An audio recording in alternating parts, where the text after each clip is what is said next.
República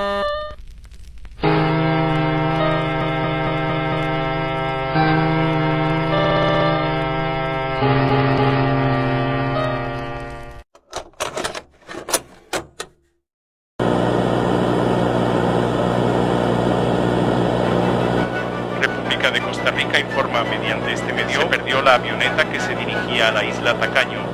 Se perdió comunicación con ella aproximadamente a 3 millas de su destino. Si logra verla, parten de un avión.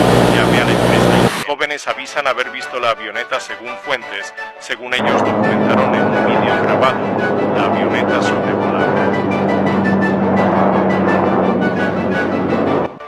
Esta última documentación sucedió hoy a las 17:32 p.m. y el video fue recibido el mismo día a las 17:41 p.m.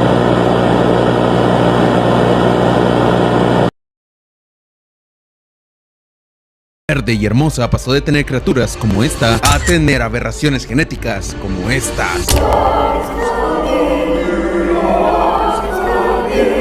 El nombre de este lugar es la Isla Takano, isla la cual InGen estaba utilizando como zona de experimentación, y prácticamente terminaron creando un infierno para todo aquel que la lograra pisar.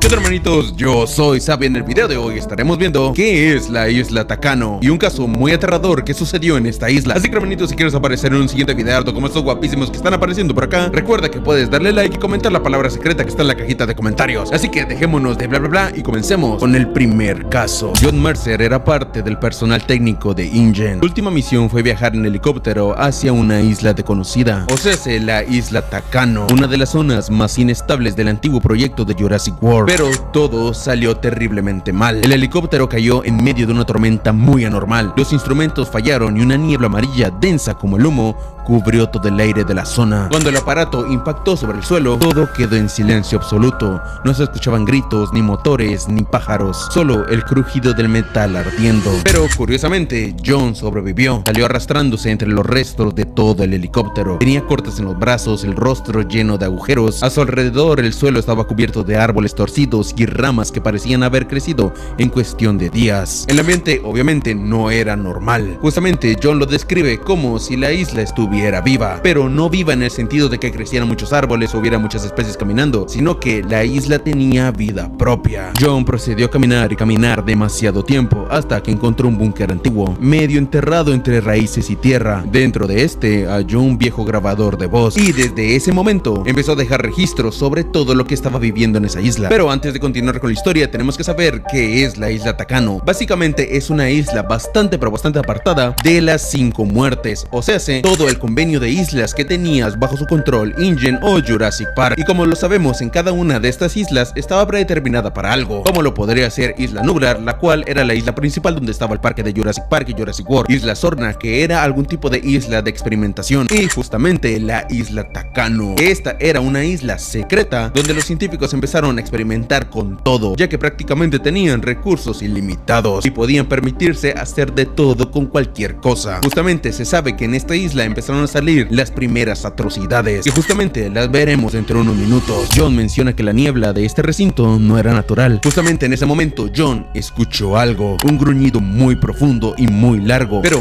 que estaba alejado, pero con una intención bastante clara. No era un sonido de advertencia, más bien era una llamada. Cuando la niebla se abrió, vio unas huellas. Eran grandes, de unos 30 centímetros aproximadamente, marcadas con bastante presión. O sea, que la criatura que dejó esas huellas no era de un tamaño pequeño, sino que era gigante. Pero lo más extraño es que no parecían de un animal que caminara sin pensar. Eran pisadas colocadas a propósito, como si algo quisiera mostrar que sabía que él estaba allí. Fue entonces cuando John entendió que la isla no estaba habitada por simples dinosaurios. Lo que InGen había creado en esta isla no eran dinosaurios, eran monstruos genéticamente modificados. ¿Y todo esto para qué? Pues existen demasiadas teorías, como el hecho de que los utilizaran para los parques, también el hecho de que los utilizaran como armas o hasta solo para experimentar en nuevas especies. Prácticamente estaban jugando a ser dioses. Déjame decirte que eso salió muy mal, y ahora entenderás por qué. Días después de todo esto, mientras trataba de moverse en una reja metálica caída en una vieja torre de vigilancia, un fragmento oxidado le cortó el muslo. La herida fue bastante profunda, la sangre salía bastante. Amarró la pierna pierna con trapos sucios y esperó que la hemorragia se detuviera. Pero lo más aterrador es que justamente en la noche en la que él se hirió, empezaron a pasar cosas bastante horribles. De primera se escuchó un aullido bastante largo, pero terroríficamente controlado. No era un lamento, era una señal,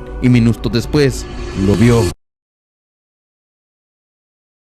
No era el que él había visto en parques anteriores, era muchísimo más grande. Su piel estaba cubierta de musgo y respiraba con demasiada calma. Se detuvo enfrente de él, lo observó, inhaló con fuerza, como si lo olfateara, y luego se alejó. Curiosamente, no lo atacó, solo lo dejó vivir. Justamente eso fue lo que más aterrorizó a John, porque entendió que ese animal sabía lo que hacía. Obviamente, con el paso de las horas, la herida comenzó a infectarse. John se refugió bajo tierra, en un viejo depósito al que llamó como el refugio Gamma. Selló la entrada con una compuerta oxidada y una lanza rota. El aire era bastante húmedo, el suelo estaba cubierto de moho, y el silencio era muy extremadamente constante. Pero lo más aterrador de todo esto era que los raptores estaban en acecho, y curiosamente John no lo sabía. Estos mismos se estaban moviendo entre los árboles sin hacer nada de ruido. No se acercaban rápido, eran demasiado pacientes, y lo más aterrador de todo esto era que cazaban utilizando voces humanas, porque como te lo dije con anterioridad, estas cosas no son dinosaurios. De primero lo que escuchó fue su propio nombre. Obviamente John se alteró demasiado, empezó a buscar por toda la zona, pero no encontró nada. Después escuchó su propia voz. Estas cosas estaban imitando su voz, y más tarde la voz de su hija, llamándolo y pidiendo ayuda. Estos eran los mismos raptores, imitando voces para atraerlo y asimismo cazarlo. Y así estuvieron aproximadamente una semana entera, hasta que en una noche uno de ellos se acercó tanto que su respiración lo alcanzó. John comenta que el aire olía a carne podrida y sangre seca. El raptor rascó un tronco bajo en el que John se escondía. Esperó, respiró y luego se alejó. En ese momento, obviamente, John comprendió que esa criatura no eran animales, eran depredadores conscientes con una inteligencia capaz de manipular el miedo humano. Eran conscientes que John estaba aterrado y eso a ellos les gustaba. Desesperado, John obviamente decidió moverse hacia el pantano de la zona 12, una región donde los dinosaurios evitaban entrar, ya que el terreno era demasiado peligroso. El barro subía hasta la cintura y el suelo se hundía con cada paso. El aire estaba bastante espeso y el olor era desagradable, pero prácticamente era el único lugar al que John podría ir para estar a salvo. Y ahora entenderás por qué digo a salvo, ya que las cosas se ponen bastante peores. Obviamente, al no darle el trato bastante justo a su herida, empezó a empeorar. El corte se apuraba pus y la fiebre le nublaba la vista, y aún así encontró un bote podrido cubierto por algas. Flotaba a duras penas, pero era la única salida. Antes de irse, dejó una grabación de advertencia que decía lo siguiente: bloqueen la frecuencia entre 88 y 108, no escuchen lo que transmite esta isla. Justamente esta grabación la hizo por una razón, que en las noches las radios captaban voces humanas imposibles, voces que no pertenecían a nadie vivo, a ningún ser humano que estuviera en esta isla. El bote encalló y John llegó a un puesto de control improvisado. El lugar estaba rodeado de redes metálicas y sacos de arena, habían cables rotos, torres caídas y generadores oxidados. Intentó usar lo que quedaba para pedir ayuda. Mientras configuraba la radio, John escuchó otra vez esas voces, y precisamente la voz de su hija llamándolo y pidiendo ayuda. Todas estas voces se escondían bastante lejos entre los árboles. Eran imitaciones exactas de él mismo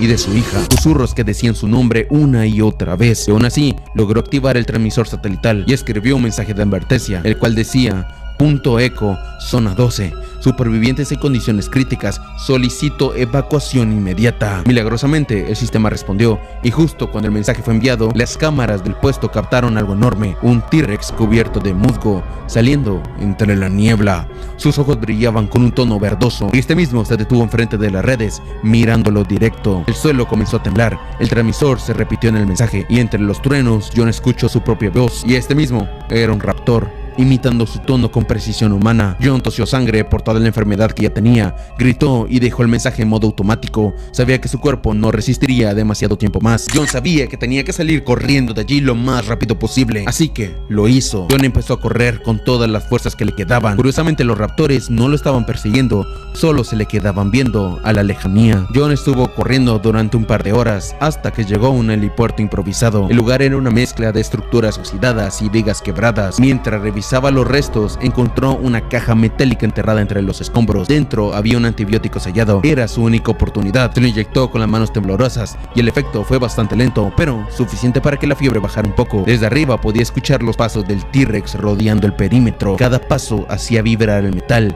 y no se alejaba. Parecía estar cuidando que nadie saliera de la isla. John pudo reparar el transmisor y siguió enviando la señal de emergencia. Sabía que tal vez alguien la podría escuchar. Lo intentó de todas las maneras y en su último registro dejó las instrucciones claras. Sigan las coordenadas del punto Echo. No entren sin refuerzos blindados. No intenten un rescate improvisado. Esta isla no perdona. Y lo más aterrador de todo esto fue el final de la grabación, en la cual se escuchó un sonido bastante desagradable y aterrador que logró grabar. Fue el eco de un rugido profundo, seguido de un golpe en seco.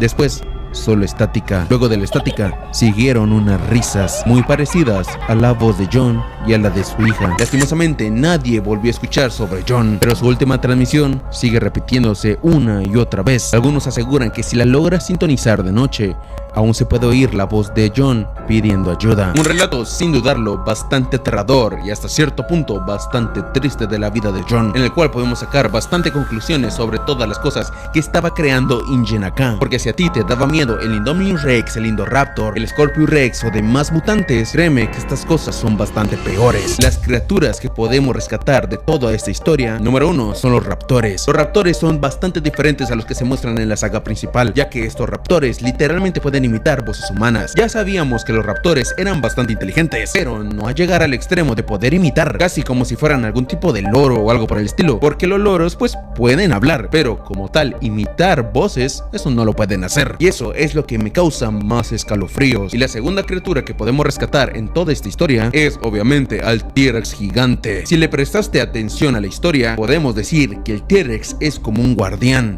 que se mantiene cuidando toda la isla y protegiendo que nada salga de esa isla, porque sabe que las criaturas que habitan allí no deben de conocer al mundo, porque sin dudarlo podrían crear un apocalipsis.